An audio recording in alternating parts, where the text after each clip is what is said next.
స్వస్థపరచబడతారు, భయములు కూడా వెళ్ళిపోతాయంట. ఎవరి బట్టలు? క్రీస్తును వెంబడించిన వారి బట్టలు. అంటే ఆ అభిషేకము క్రీస్తులో మాత్రమే లేదు, కానీ క్రీస్తును వెంబడించిన ప్రతి ఒక్కరికి దేవుడు తన అభిషేకాన్ని ఇచ్చేశాడు. హల్లెలూయా.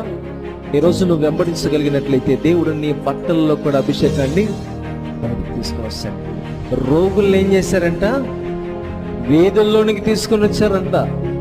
ఆయన అటుగా నడుచుకుంటూ వెళ్ళిపోతుంటే కనీసము ఆయన నీడబడినా స్వస్థపరచరు. ఎంత దేవునిలో వాళ్ళు నిమగ్నమైపోయిన ఒకసారి అంటాడు, బ్రతికి ఉండగానే మీరు నాకంటే గొప్ప కార్యాలు చేస్తారంటున్నారు ప్రియులారా. అంటే యేసయ్య వస్త్రపు చెంగుతో ఆమె స్వస్థపడింది, కానీ ఇక్కడ పేతురు వెళ్తుంటే ఆయన నీడబడినా చాలు అనుకుంటున్నారు ప్రజలు.